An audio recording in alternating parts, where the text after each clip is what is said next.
2022, and the report on the Diocese of Gaylord was released this past January 8, 2024. The Attorney General states in her report that the allegations are summarized here, and their inclusion does not reflect a determination by the department that the allegations are credible or otherwise substantiated, nor indicative of a crime. The allegations included in the report include incidents involving both children and adults. The Diocese of Kalamazoo takes very seriously the protection of its children and youth, and all people. As such, last month, on April 18th, we announced updates to our child and youth protection policies.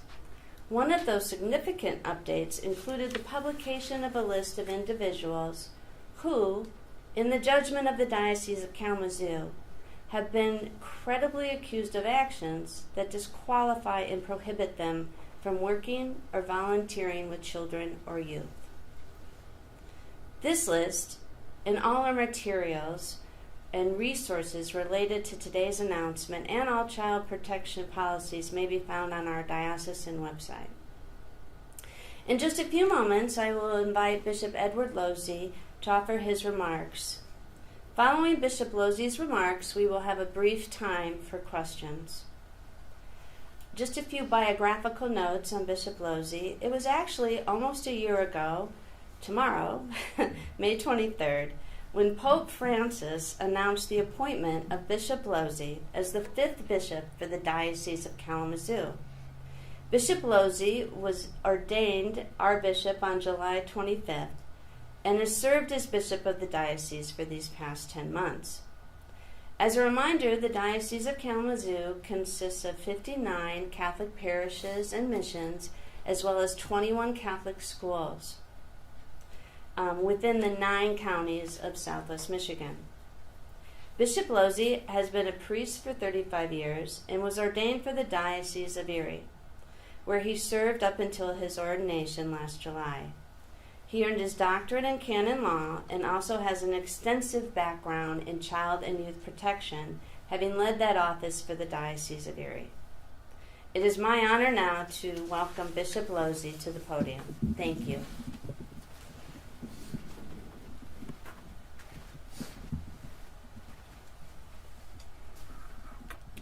Thank you, Vicki, for your introduction, and thank you to everyone who's here this morning, and my greetings to everyone watching via live stream, especially to the people of the Diocese of Kalamazoo. Brothers and sisters, today we are confronted with a disturbing truth. The sexual abuse of minors by priests here in the 9 counties of the Diocese of Kalamazoo is an historic reality. It is tragic, appalling, and inexcusable. No one knows this better than you who are the victim survivors of that abuse. You were entrusted to our care, and we failed to protect you. There is no other way to put it. For that failure, I am deeply sorry. We are committed to meeting this disturbing reality head on. We cannot be afraid of the truth.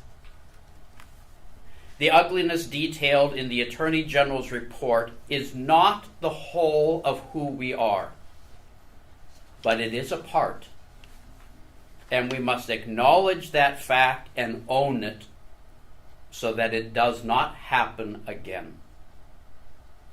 I am grateful to be able to say that there is no priest of the Diocese of Kalamazoo active in ministry with a credible allegation against him concerning the sexual abuse of a minor. It is difficult to read the allegations indicated in the Attorney General's report. Although the report clearly states that it makes no determination as to whether or not the allegations are true, we realize, sadly, that many of them are true. The priests who are credibly accused left behind them a wake of human suffering and pain that quite simply does not go away. The suffering inflicted by these priests lasts a lifetime, and that suffering affects us all as the body of Christ. To you who suffered abuse at their hands, I know that we will never be able to make you whole again. Only the Lord Jesus can do that. But we are committed to doing what we can. We have a crisis hotline operated by Catholic Charities, available for anyone affected by abuse. Trained professionals are available to help at any time now or in the future. I also want to let anyone affected by childhood trauma of any type know that help is available through the Trauma Recovery Program sponsored by the diocese. It is free of charge. Details on both the crisis hotline and the Trauma Recovery Program are available on the diocesan website. I renew my own commitment to meet with any individual who so desires and who suffered abuse at the hands of the Church, and to assure those who have been harmed by the actions of those ministering here in the Diocese of Kalamazoo that we will cover the costs for professional counseling or therapy. Our policies for protecting children and youth are some of the best that are out there, but that does not erase what happened in the past. We continue to strengthen our efforts to protect children and youth and to educate people to recognize signs of behavior that puts youth at risk. Later this summer, we will unveil an updated diocesan policy for the protection of children and youth. Once again, I need to reiterate that every instance of the abuse of minors, sexual or other, should be reported to the appropriate law enforcement agencies. And the Attorney General's tip line is on our website. Many of you are wondering what exactly is in the Attorney General's report for the Diocese of Kalamazoo. I'll take a few moments to point out what I take to be some of the key points. I would like to reiterate that the allegations in the report do not reflect a determination by the Attorney General's office that they are credible or otherwise substantiated or indicative of a crime. I am going to refer you to the report itself for the specific details of individual cases. With that being said, and taking into account the help provided by the Diocesan Review Board over the years to determine which allegations are credible and which are not, this is the historical situation in the Diocese of Kalamazoo as best as we are able to understand it. First, I will comment on the number of alleged perpetrators of abuse. The report names a total of 19 priests, 12 of whom are priests for the Diocese of Kalamazoo, and 7 are priests from other dioceses or religious orders who ministered here. Of these 19 priests, 12 have allegations of sexual misconduct concerning only minors, 5 have allegations concerning only adults, and 2 have allegations concerning both.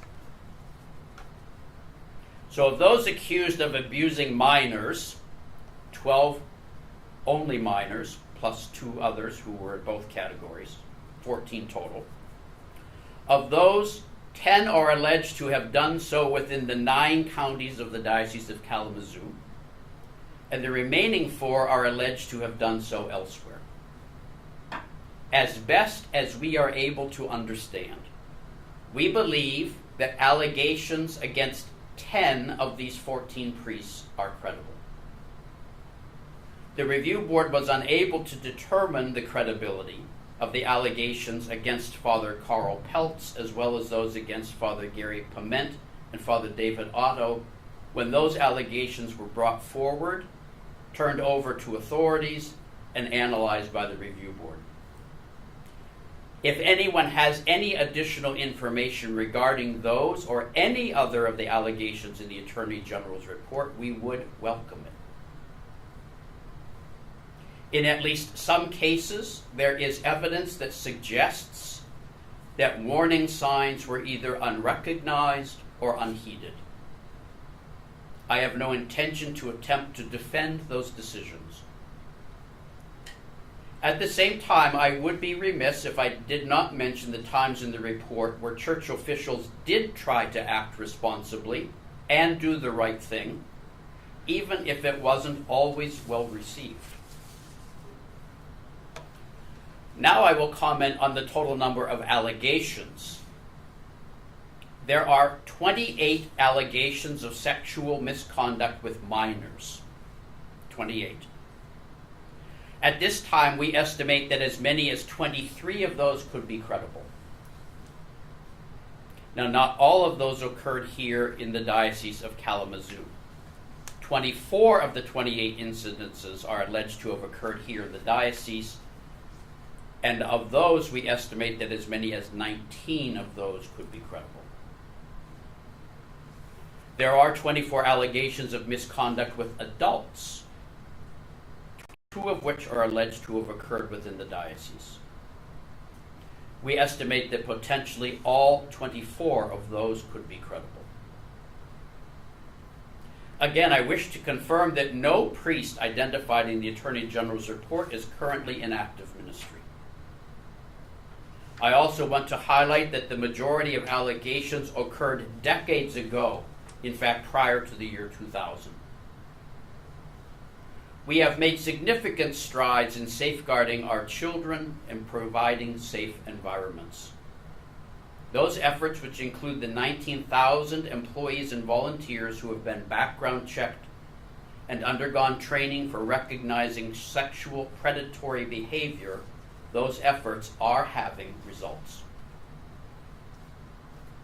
We need to recognize that the harm inflicted by the sexual misconduct of priests, and especially the abuse of minors, affects not only the victim survivors, but also their families, and in truth, the entire community of believers. It affects those who work with survivors, trying to provide some measure of healing, and it has taken a toll on those priests themselves who have never abused anyone and who have remained faithful to their calling. As a diocese, we must minister to all of these people. But I want to be clear, none hold a greater importance for us than the victim survivors themselves. To the Catholic people of the 9 counties of the Diocese of Kalamazoo, I know how deeply the clergy's sexual abuse crisis has shaken your faith. Betrayal by the people we were taught to trust and respect has caused a deep wound in our communities. The Psalms tell us that it is better to trust in the Lord than to trust in men, and we see how true this is. For any way in which we have failed you, the faithful who come to Mass Sunday after Sunday, I am deeply sorry. Permit me a few words in Spanish. También quiero dirigirme a aquellos de ustedes cuya lengua materna es el español. Ustedes también son hijos e hijas de esta diócesis. Y reconozco que el abuso infantil no conoce fronteras sociales o culturales. Oro por todos los que han sufrido abuso en su infancia. Lamento profundamente cualquier forma en que la acción o inacción de la Iglesia haya podido contribuir a ello. Quienes necesiten de alguna ayuda en esta área pueden acceder al programa de recuperación de trauma ofrecido totalmente gratis por la diócesis.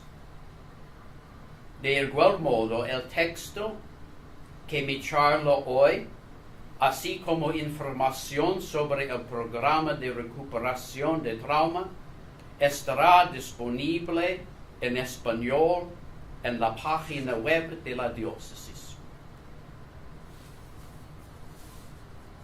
We will be announcing a Mass of Reparation and Atonement at the Cathedral, which I will celebrate. The date is not yet set. And I will ask the parishes to do the same. In addition, we are planning to hold several listening sessions throughout the diocese. As your bishop, I need to hear from you. Lastly, I would like to address the priests themselves. To you who have remained faithful and who continue to minister here in this diocese, you too have been deeply affected by the abuse perpetrated by your fellow priests. Most people will never see the suffering you bear within your hearts because of that betrayal. But I need you to know that I do. I know firsthand the pain of seeing the image of the church we so deeply love tarnished by those who have betrayed their priestly vocation and by the decisions or inaction of those in positions of leadership. For any way in which we have failed you, my brother priests, I am deeply sorry. This report, hearts, let it be a wake-up call for us. As priests, we need bid ourselves to renewal and sanctification, to being priests according to the heart of Christ. I am quite convinced that the only path forward for us is the path of integrity.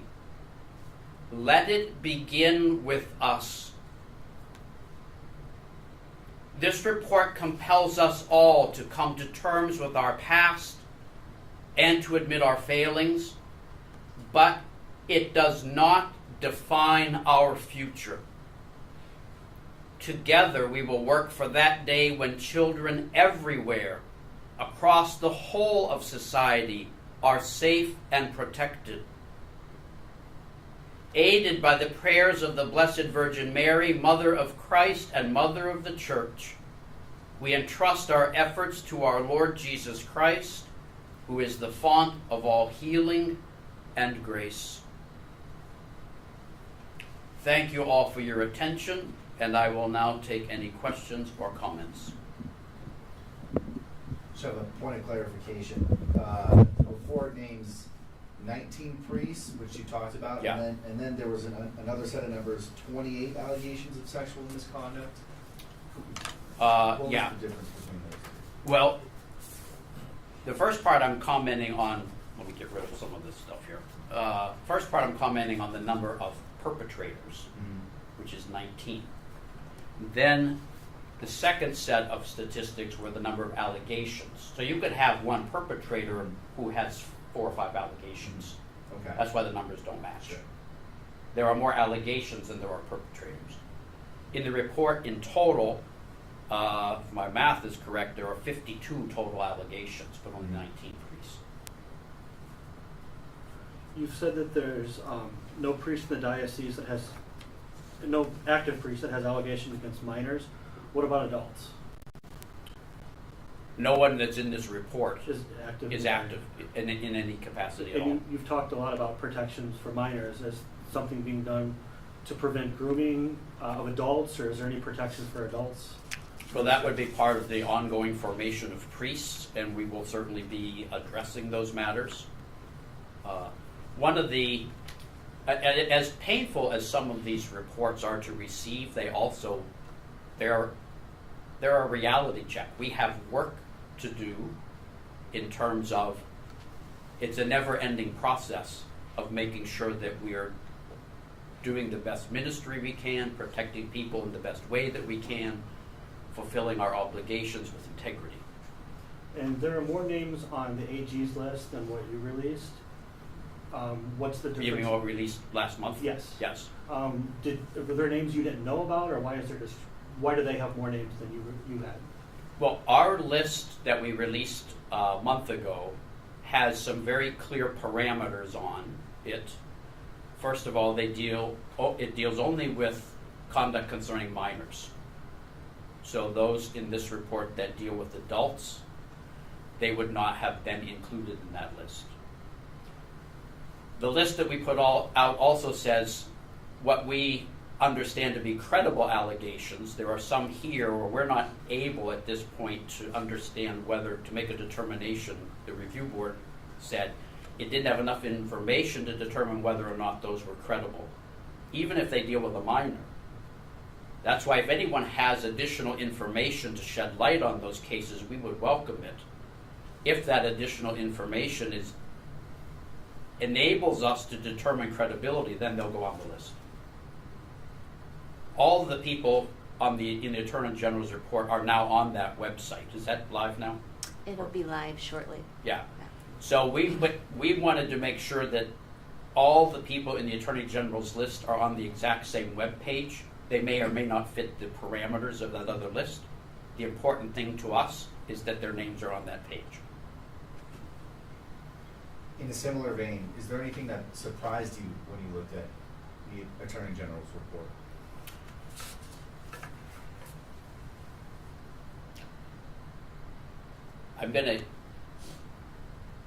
It's all new to me because I've only been here 10 months.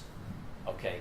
I've dealt with these kind of things before, so in terms of that, no, nothing was really surprising.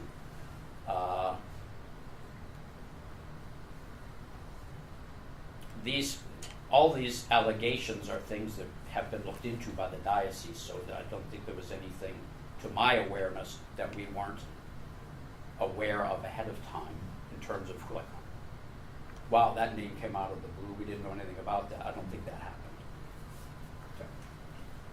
You say in some of the allegations, you listed one where there's like 28 allegations, and the church believes that 23 of them are credible. What were some of the differentiating factors for you to say these ones seem credible versus these ones?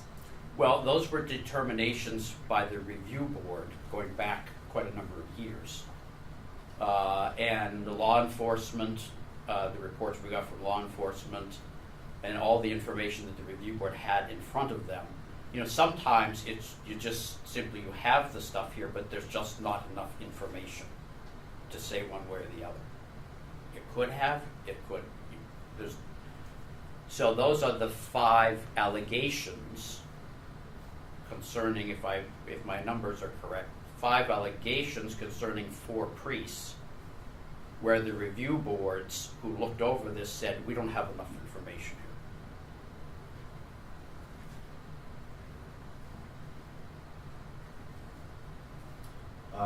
You mentioned last time we spoke that you were in the process of kind of completing the sweeping reform when it came to child abuse prevention policies. Just curious if this report will do anything to influence that, or you've already been well into the process. It was going to finish sometime in the summer, and where things stand with that, I guess, too. Well, we just had a meeting yesterday, actually, that group working on this. Does this report influence that? I don't think it could help but do that. But there are a lot of other reports out there from other dioceses as well, and so many of the commonalities between these reports. Like, for example, you said, did anything surprise us? Well, I went through the Pennsylvania grand jury report, that was pretty comprehensive, you know, in terms of just its disclosure on activities and human nature and sinful things. So all of these reports are informing our revision. And this one will have its own contribution, I'm sure. Just following up on my last question, when you kind of talked about there were certain allegations that seemed more credible than others. Being that none of the priests are in ministry right now, I guess, is it fair to take those priests out of ministry if they weren't deemed in that pool of the allegations being credible? I will tell you that the question you are asking is asked by quite a number of people. I have heard this question before. These people, as far as I know, are all deceased. So, at that point, the question is moot.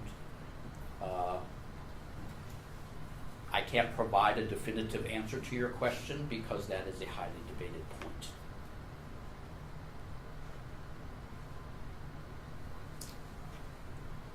I will say, when push comes to shove, we're going to side with protecting kids.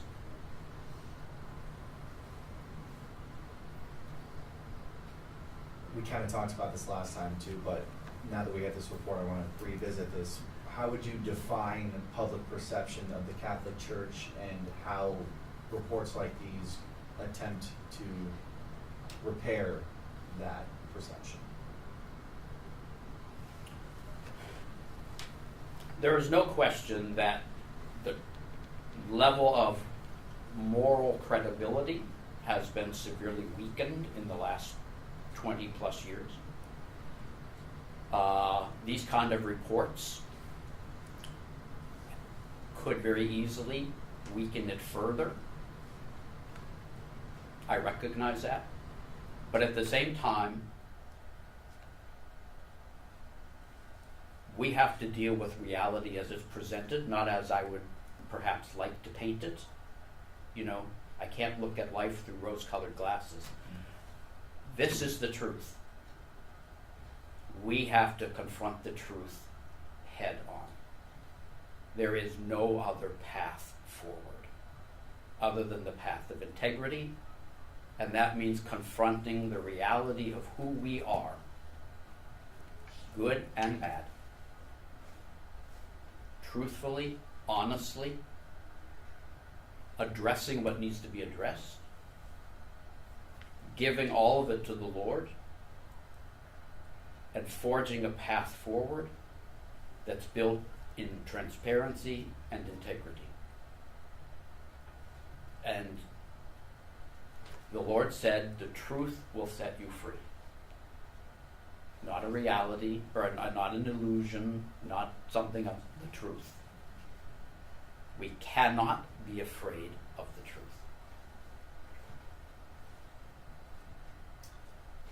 One more for me. You said most of the allegations of abuse came from before 2000. Yeah. Of the 19 priests who are facing accusations, how many of them were potentially committed their act before they came here, and why might that not have shown up on a background check? Or is that even Well, before 2000, there really, as far as I know, there really weren't background checks. Yeah. It wouldn't have shown up. That being said, it doesn't mean that there weren't indications there that perhaps should have been paid attention to. Background checks are a relatively recent thing, and I will say they are not foolproof. You know, just because someone passes the driver's license test and gets the license doesn't mean that they're not going to go out and drive recklessly. You know, so they are an important tool, and we certainly intend to use them as best we can. But that has to be partnered with lots of other things. You know, it's not just so. That's one piece of a big toolbox of trying to vet and assure that the people ministering to our kids are safe. Do you know about when the background checks started? I know they weren't before 2000, but... No, I off the top of my head, I can't tell you definitively, but it would have been after 2002, probably sometime around 2005, 4, 5, sometime around then. I mean, they're widespread now. I mean, public schools, private schools, practically everybody that works with kids has to go through background checks now. And that's a good thing. Hi, Bishop. One of our submitted questions from Megan Bunchman at Wood TV. Why did the diocese hold a last-minute conference just before the AG release conference at 11:30 today? Well, we actually were planning to go earlier, but the report was delayed coming out. And they have one at 11:30, so we had to try to fit ours in. Thank you.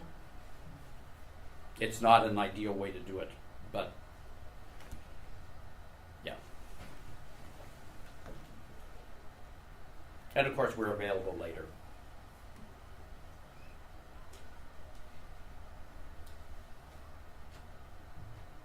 Anything else? Okay, well, I want to thank all of you for being here. I want to thank the people of the diocese. And we are relying on everyone's prayers. This is dealing with child abuse especially. It's everywhere in our society. We have got to be willing to talk about it, to address it, to acknowledge it, and bring it into the light if we're going to make any progress at eradicating it. So, thank you for being here, and like I said, we commend everything to the prayers of Our Lady and through Christ, who is the font of all healing. Thank you.